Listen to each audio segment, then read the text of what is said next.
Isang mas malalim na pagtingin sa aktor sa likod ng imahe. Sa mundo ng showbiz, madalas may template ang pagiging leading man. Malinis na gupit. Polished na itsura. Safe na appeal. Pero si Hill Curva, hindi siya kailanman naging interesado sa pagiging safe. Matangkad. Matangos ang ilong. Sharp ang features. Madali sana para kay Hill na sumabay sa conventional look ng industriya. Pero pinili niyang panatilihin ang kanyang mahabang buhok bilang signature. At nang putulin niya ito para sa isang role, matapos palakihin ng mahigit 2 taon, inamin niyang nami-miss niya ito. Hindi iyon simpleng buhok lang. Iyon ay simbolo ng isang aktor na komportable sa sarili niyang edge.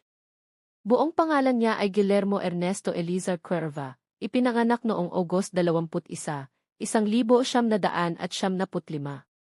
Middle child siya, may ate at may bunso siyang kapatid na lalaki. May dugong Espanyol sa side ng kanyang ama na si Jake Cuerva, isang Atenean at dating UAAP player. Sa pamilya pa lang, halatang may kombinasyon na ng athleticism at akademikong disiplina. Bagamat Atenean ang kanyang ama, si Hill ay nagtapos sa De La Salle University. Kumuha siya ng 2 kurso sa ilalim ng Liacom at Broadcast Communication. Senior siya sa DLSU nang mag-audition siya para sa isang proyekto na magbabago ng kanyang buhay. Hindi niya iniwan ang pag-aaral para sa showbiz. Pinagsabay niya ito. Bago pa man siya mapanood sa TV, modelo muna si Hill. 5 feet 11 inches, runway ready at may international appeal. Nakapag-endorse siya ng Chinese brand at nagkaroon ng projects sa Hong Kong. Noong 2015, naging Candy Cutie siya, isang tanda na may potential siyang maging teen heartthrob. Pero ang tunay na turning point, noong 2017, nakuha ni Hill ang lead role sa Philippine adaptation ng If I Love from the Star. Ang karakter, Mateo Domingo. Isang alien na stranded sa Earth. Tahimik. Misteryoso. Controlled. Orihinal itong ginampanan ni Kim Soo-hyun sa Korea, isang malaking pressure para sa isang baguhan. 6 na buwan pa lang si Hill sa industriya nang makuha niya ang role. At wala pa siyang acting experience noon. Plano na sana niyang magmodel sa Thailand. May kontrata na. Pero nag-audition siya. At nakuha niya ang role.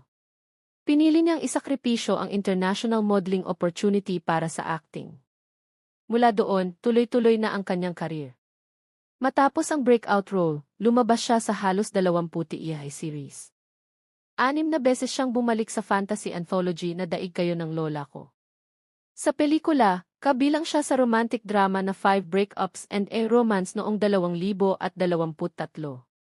Noong 2025, gumanap siya bilang Leo Silva sa Only We Know, kasama ang mga veteranong artista. Hindi lang siya one-hit wonder. Unti-unti, binuo niya ang kanyang filmography. Sa mga interviews, simple lang ang hanap niya sa babae. Mabait, patient, maganda at kayang agawin ang attention ko. Unang naging public relationship niya si Kim Cruz. Pareho silang estudyante noon, siya sa La Salle, si Kim sa Ateneo.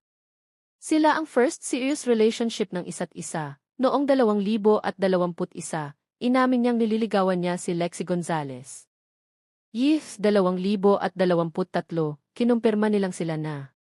Ayon kay Lexie, siya ang unang gumawa ng move. May mga breakup rumors noong 2025, pero walang opisyal na kumpirmasyon. Noong 2026, napasama ang pangalan ni Hill sa tinaguriang Big Four controversy matapos umikot online ang mga alleged explicit videos na umano'y kahawig ng ilang artista. Kasama sa mga nabanggit ang kanyang pangalan. Mahalagang linawin, sa oras ng pag-uulat, walang opisyal na beripikasyon na nagpapatunay sa pagkakakilanlan ng mga nasa nasabing videos. Naglabas ng pahayag si Lexie sa social media laban sa pagpapakalat ng maling impormasyon at manipulated content. Mahalagang tandaan na ayon sa Republic Act No. 9995 o Anti-Photo and Video Voyeurism Act, illegal ang pag-record at pag-distribute ng intimate content ng walang pahintulot. Sa panahon ng social media, mabilis ang pagkalat ng impormasyon, totoo man o hindi. At minsan, ang reputasyon ang unang nasasaktan. Si Hill Curva ay hindi lang mahabang buhok at matangos na features. Isa siyang produkto ng risk. ng timing, ng transition. Mula sa modeling runway hanggang primetime television, pinili niyang hindi maging template. Pinili niyang maging kakaiba.